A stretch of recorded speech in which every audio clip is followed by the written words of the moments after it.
Radhe Shyam guys, good morning and welcome back to another vlog. आज है Tuesday morning, तो Monday का प्रेशर थोड़ा सेटल हो चुका है और अब बॉडी और माइंड दोनों थोड़े से बैलेंस फील कर रहा हूँ। अभी हम निकल रहे हैं ऑफिस के लिए डेली कम्यूट पे। सुबह के राइड्स का अलग ही चार्म होता है यार, मतलब ठंडी हवा, स्लो ट्रैफिक और रोड्स जो दिन भर के शोर से पहले थोड़ी शांत होती है। और इसी डेली राइड में हम बाइक के बिहेवियर को सबसे ज़्यादा फील कर पाते हैं, क्योंकि सुबह का एनर्जी आपका भी हाई रहता है और इंजन को फील करना भी इजी रहता है। तो आज का टॉपिक भी इसी डेली राइडिंग से रिलेटेड है और वो है centre of gravity of a bike और the ground clearance of bike. बहुत लोग बाइक लेते वक्त सिर्फ लुक्स, इंजन या माइलेज देखते हैं, लेकिन दो चीज़ें सेंटर ऑफ ग्रेविटी और ग्राउंड क्लियरेंस एक्चुअली डिसाइड करती हैं कि बाइक कितनी स्टेबल फील कराएगी और रियल इंडियन रोड्स पे कितनी प्रैक्टिकल होगी। देखो, क्योंकि मोस्ट ऑफ द इंडियंस जो हैं वो डेली ऑफिस कम्यूट करते हैं, मतलब ऑफिस हो सकता है या फिर बिज़नेस के लिए कम्यूट करते हैं, और रोड्स पे आप लोगों को स्पीड ब्रेकर्स मिलेगा, अनइवन रोड्स मिलेंगे, स्लो ट्रैफिक होगा, सडन टर्न्स हो सकते हैं। और यहीं पे आपको समझ आता है कि low centre of gravity machines bike ज़्यादा कंफर्ट फील कराती है और इनफ सफिशिएंट ग्राउंड क्लियरेंस वाली बाइक स्ट्रेस फ्री करा देती है, राइट। तो आज मैं सिंपल लैंग्वेज में आप लोगों को एक्सप्लेन करूँगा सेंटर ऑफ ग्रेविटी का रियल लाइफ मीनिंग होता क्या है, ग्राउंड क्लियरेंस डेली राइड में क्यों इम्पॉर्टेंट है, सिटी ट्रैफिक और गंदे रोड पे कौन सी बाइक ज़्यादा कंफर्टेबल लगेगी। तो नो टेक्स्ट बुक एक्सप्लेनेशन, बस रियल राइडिंग एक्सपीरियंस जो मैं रोज़ फील करता हूँ। अभी जैसे आगे स्पीड ब्रेकर आएंगे ना, वहीं पे ग्राउंड क्लियरेंस का रोल क्लियरली समझ आ जाएगा आप लोगों को। और ट्रैफिक में स्लो टर्न्स लेते वक्त सेंटर ऑफ ग्रेविटी का डिफरेंस फील होता है, जो कि हम यूजुअली लीन कंसिडर करते हैं। तो अगर आप भी बाइक चलाते हो, चाहे कम्यूटर हो, टूरिंग हो या डेली ऑफिस राइड हो, ये व्लॉग आपके लिए है और ये काफ़ी यूज़फुल होने वाला है। चलो गाइस, राइड को एंजॉय करते हैं, सेफ चलते हैं और इस टॉपिक को रोड के साथ समझते हैं। तो let's continue the ride. For right now enjoy bike sound,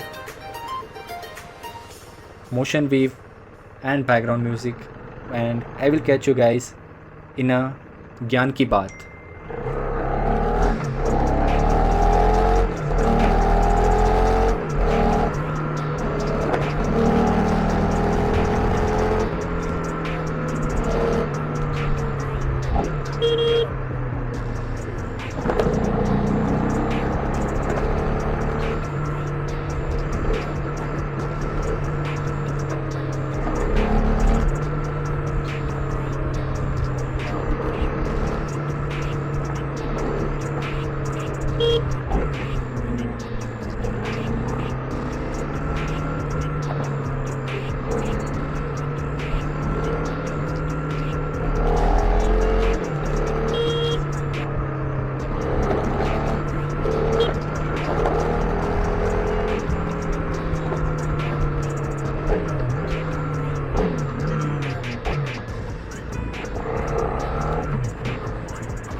so guys, welcome to ज्ञान की बात। और आज का कॉन्सेप्ट है centre of gravity and ground clearance.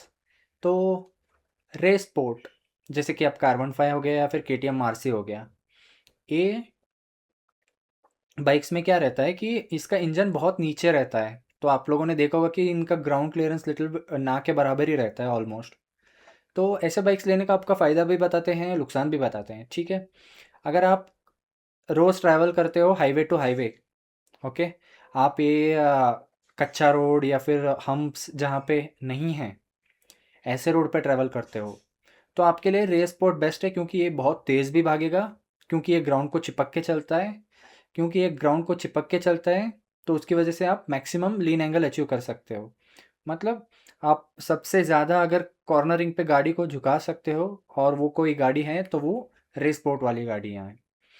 लेकिन इसमें आपको एक कंपनसेशन ये है कि अगर आप सिटी राइड कर रहे हो या फिर ऐसी जगह पे ट्रैवल कर रहे हो जहाँ पे रोड कच्चा है और हम्प्स हैं, एंडुलेशंस हैं, तो वहाँ पे ये बाइक आपको बहुत परेशान कर देगी, क्योंकि कुछ ना कुछ इसके नीचे बजता रहेगा और आपको डर रहेगा कि कुछ हो ना जाए। तो देखो आपकी रिक्वायरमेंट क्या है, उसके अकॉर्डिंग आपका क्राइटेरिया फिट होता है रेस स्पोर्ट के लिए, देन गो अहेड। क्योंकि अगर हाईवे टू हाईवे है तो आप 60 किलोमीटर भी क्या ही चीज़ है, आराम से पहुंचा देती है। तो नेक्स्ट आते हैं कम्यूटर, जो कि इंडियन मार्केट का सबसे बड़ा बिजनेस है। तो इसमें ऐसा रहता है कि इंजन थोड़ा ऊपर रहता है, जैसे कि आप यहाँ पे भी देख सकते हो, यहाँ पे भी देख सकते हो। तो इसमें आपको एडवांटेज ये मिल जाता है कि अगर स्पीड ब्रेकर हो या फिर रोड एंडुलेशन हो, पॉट होल्स हो, तो ऐसे जगहों पे आपको बहुत अच्छा सा निकाल सकते हो आप। ओके, मतलब ग्राउंड क्लियरेंस ज़्यादा होगा तो क्या आपको हम्प पे या फिर एंडुलेशन पे नीचे बजेगा करके डर नहीं रहेगा, तो आप आराम से चलाओगे। लेकिन इसमें आपको एक चीज़ कंपनसेट करना पड़ेगा, और वो है लीन एंगल। तो ये गाड़ियाँ इतनी लीन नहीं हो पाती जितना रेस स्पोर्ट वाली होती हैं, ठीक है। अगर आप ज़्यादा करने जाओगे तो क्योंकि इसका इंजन ऊपर है तो इसका CG ऊपर आएगा, तो you will and up in crash, तो आप गाड़ी गिरा दोगे। ओके, तो आपका रिक्वायरमेंट अगर डेली कम्यूटिंग है और आप हर तरह के टेरेन से गुजर रहे हो, तो then go with commuter. Not extreme terrains, I mean to say, just अगर कीचड़ गिरा है या फिर बहुत सारे रोड ब्रेक्स आते हैं, कच्चा रोड है, तो गो विथ कम्यूटर्स। लास्ट में आते हैं हमारा अपना फेवरेट एडवेंचर सेगमेंट। तो इसमें आपको भर के ग्राउंड क्लियरेंस मिलेगा, देखो तो आराम से, मतलब रोड ब्रेक पे आपके यहाँ से उड़ा के ले जाओ, कोई फ़र्क नहीं पड़ेगा। बट इसमें एक कंपनसेट आपको ये करना पड़ेगा कि वही चीज़ है, वो है लीन एंगल वापस से। ओके, तो आपको लीन एंगल सबसे कम मिलेगा एडवेंचर सेगमेंट में। ओके, तो आप कुछ ज़्यादा लीन करने जाओगे तो गाड़ी को पक्का क्रैश कर दोगे। Okay, but adventure segment is allow for me. And और किस किस को एडवेंचर सेगमेंट फेवरेट है ज़रूर कमेंट करना। तो that is about centre of gravity and ground clearance guys. तो मैं आपको जो मेन डिफरेंसेस आते हैं वो बता दिया। ओके, ये बनी है स्पीड एंड लीन के लिए, ये बना है लोकल कम्यूट के लिए, ये बना है आपके ऑफ रोड के लिए। वो तो आप सबको पता है, लेकिन कैसे वो जस्टिफाई होता है और आपको बाइक कैसा लेना है आपका रिक्वायरमेंट के अकॉर्डिंग, वो मैंने बता दिया है। और यहाँ पे एक स्लाइड भी है, तो आप आराम से देखो, पढ़ो, और उसके बाद हम चलेंगे अपना राइडर मोमेंट्स रिव्यू की तरफ और दिन का अंत कर देंगे। ओके,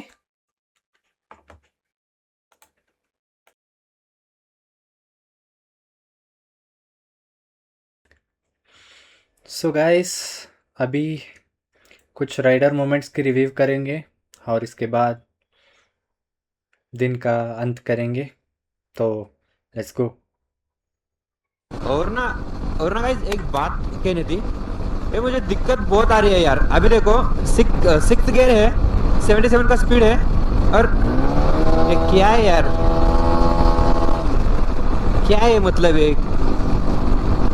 जब से मैंने बाइक ली है ना, तब से ये प्रॉब्लम मुझे फेस करना पड़ रहा है। और ना और ना गाइस एक बात कहनी थी। यार सही में यार नए वाले एक्सपल्स में बहुत सारे इश्यूज आ रहे हैं। पता नहीं क्यों। मुझे लगता है कि यूजुअली लोग क्या करते हैं कि इंजन जब चेंज करते हैं ना, मतलब उसने जब शिफ्ट किया एयर से लिक्विड पे, उसने वो सेम करिश्मा एक्सएमआर वाला इंजन डिफरेंटली ट्यून करने गया है और वो कुछ और ही बन गया है। उसका पावर डिलीवरी भी कुछ बहुत अजीब सी फील होती है मुझे। एक्चुअली मेरा भाई का फ्रेंड ने लिया है, लेके अभी शायद 3 महीने भी नहीं हुए यार, वो रीसेल करने पे लगा है अभी। उसको मज़ा नहीं आ रहा है वो बाइक चला के। पता नहीं यार, मतलब आपने इतना अच्छा नाम बनाया है यार, और नाम खुद ही खराब कर रहे हो। वेरी बैड यार, very bad.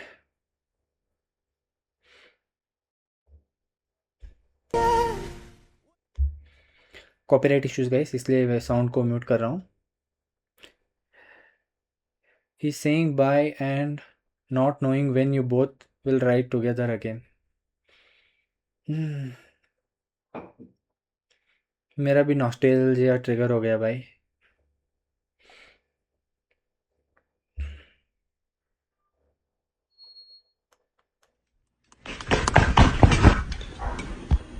Oh.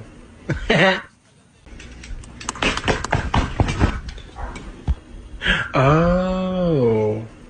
Side wall, sorry, side stand cut off sensor.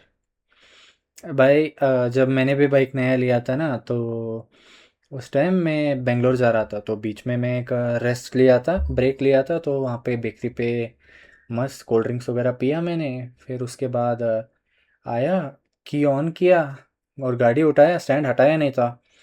और स्टार्टर स्टार्टर दे रहा हूँ, गाड़ी चालू नहीं हो रही है। मेरी तो फटके हाथ में आ गई, क्योंकि मैं बेंगलोर और मैसूर के बीचों बीच हूँ भाई। मतलब दिमाग का काम करना, हाँ, बंद हो रहा था।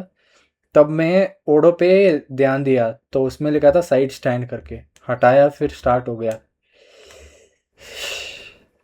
होता है यार, कभी कभी क्या कर सकते हैं।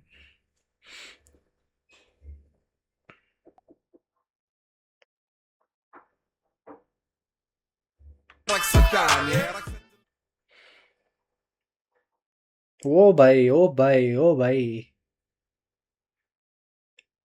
हिमालयन पे भी ली भाई, मान गए भाई, तेरे को मान गए, लिटरली मान गए भाई।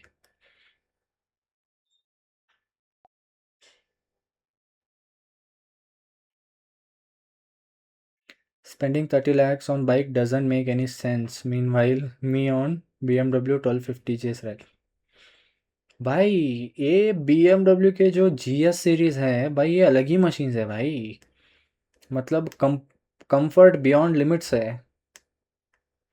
इसमें जो आता है बॉक्सर इंजन, वो बहुत सही आता है यार। मतलब टॉर्क ऐसे देता है कि भाई उठा दे, सोच मत दो बार।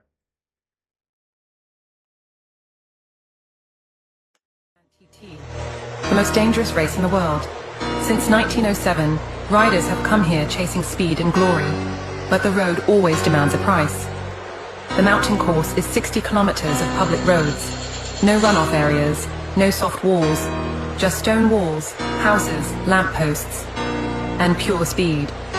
Top speeds, over 320 kilometers per hour. At these speeds, even the smallest mistake is fatal. And the statistics are terrifying. More than 270 riders have lost their lives on this course. Every year, new names are added to the list. Yet still, the bravest return, knowing they may not survive. Here, you don't race against rivals. You race against time, fear, and death itself. The Isle of Man TT, where legends are born, and too often, where they fall.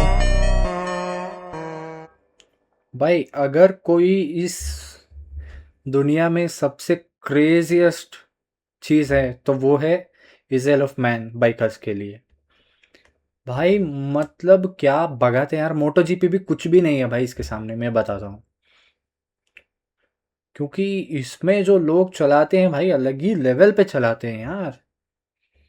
सही में यार, अगर आप मोटो GP देखते हो और इसे नहीं देखते हो। अगर आप एक बार एजेल ऑफ मैन देख लोगे ना तो आपको लगेगा कि मोटो जीपी कुछ भी नहीं है इसके सामने। सही में भाई बहुत खतरनाक रेस होती है, मज़ा आ जाएगा आपको एकदम। वो बोलते हैं ना मैन ऑफ स्टील बॉल्स, ये एजेल ऑफ मैन में जो बंदा जीतता है उसको बोलते हैं वो टाइटल।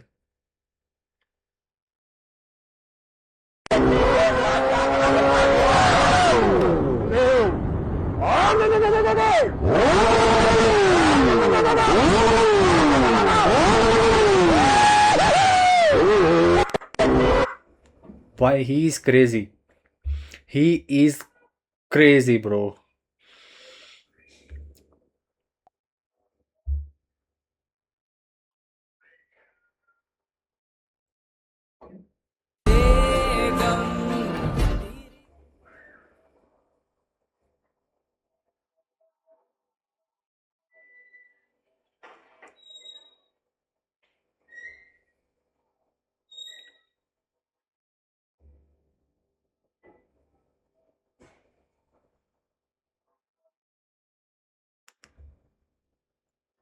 भाई मुझे लगता है कि वो बंदा बोलता है कि उसका कहना है कि Royal Enfield difficult to handle for noobs, लेकिन प्रो लोग कहीं पे भी चला लेंगे।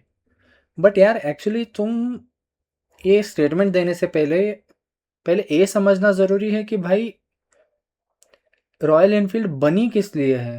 वो तो रेडी टू रेस करके टाइटल नहीं देते ना, वो तो केटीएम वाले देते हैं।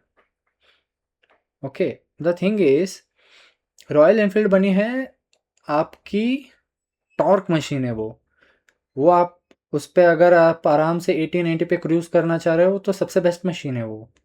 मस्त आराम से क्रूज़ करो। अगर आप पुल करके उसके लिमिट टच करने जाओगे तो वो फुल मेटल बॉडी है, तो वो एक्चुअली आप ब्रेक भी करने जाओगे ना, मोमेंटम ज़्यादा रहेगा तो गाड़ी जल्दी रुक नहीं पाएगा। पावर टू वेट रेशो भी मैटर करता है मशीन में। तो प्लीज़ आप लोग ये जो रॉयल एनफील्ड वालों को मैं हमेशा कहता हूँ कि भाई तुम्हारी गाड़ी बनी है क्रूजिंग के लिए, केटीएम बना है रेसिंग के लिए। Never compare this with that, because royal Enfield में आपको ओवर स्ट्रोक इंजन मिलता है, लेकिन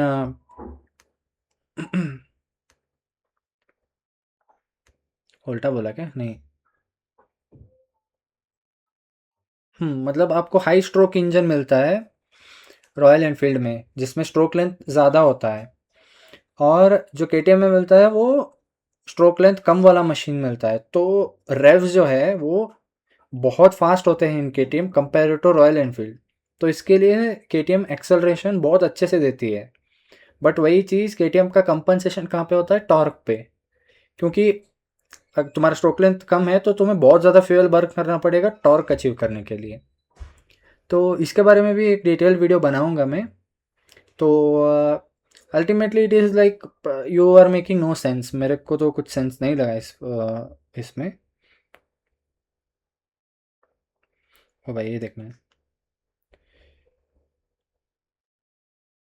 हे kids this is why we wear helmet. ओ भाई क्या घिसा है यार।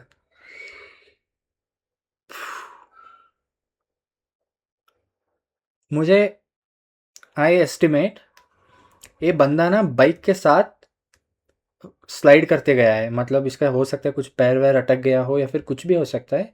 ये बाइक के साथ घिसता गया है और वो हेलमेट जो घिसा है वो उसी की वजह से घिसा है। क्योंकि अगर यूजुअली आप गिरते टाइम बाइक से डिटैच हो जाते हो तो आप रोल करोगे ज़्यादातर। ओके, तो उसमें आपको इतना ज़्यादा वेयर नहीं होगा हेलमेट का। तो हाँ, ultimately bro you have to wear helmets. वो इसलिए नहीं कि हवालदार चालान काटेगा, इसलिए कि भाई तुम्हारी सेफ्टी के लिए, तुम्हारी सर की सेफ्टी के लिए पहनो यार। जब तक आप लोग उस अपने लिए सेफ्टी के लिए नहीं पहनोगे तब तक कुछ नहीं हो सकता यार।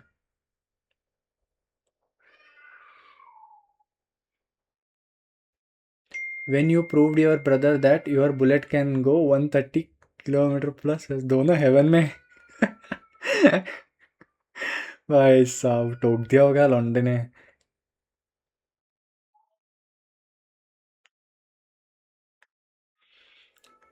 When life puts you down remember it's one down and all up. भाई मज़ा आ गया यार, सही में बहुत सही लिखा है, one down all up.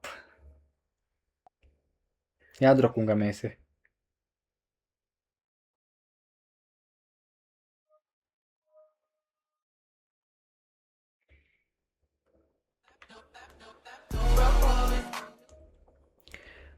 I would add bro as my emergency contact, but most likely we are in same emergency. सही है यार, बाइक का फ्रेंड का डालोगे तो भाई दोनों साथ में ही तो गए होंगे राइड, तो हो उसका कॉल इसको आएगा, इसका कॉल उसको आएगा, तो क्या फ़ायदा है। किसी नॉन राइडर फ्रेंड जो हमेशा घर पे रहता है ना, उसका नंबर दे दो।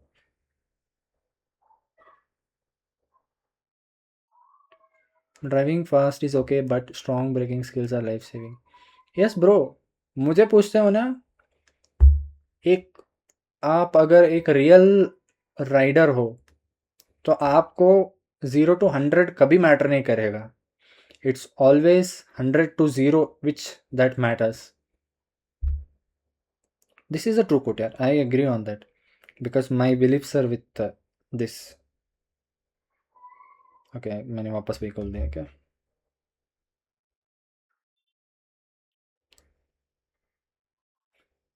500 का फेस वॉश कम लगेगा भाई, बहुत महंगा है। ये तो सही है यार, हम लड़कों के लिए ना मतलब प्रायोरिटी सेट है। गियर्स पे 5,000 गया, 10,000 गया, 15,000 गया, नहीं यार सही प्राइस पे मिला है मुझे, डिस्काउंट पे मिला है करके बोलेंगे। वही जब एक फेस वॉश या फिर सोप खरीदना, यार ये देखो यार कितना कॉस्टली है, छोड़ दे, मैं इसे ही मुंह धो लूंगा करके छोड़ के आ जाते हैं हम।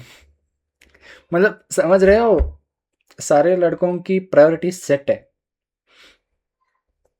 और लड़कियों का बिल्कुल उल्टा होता है, राइट।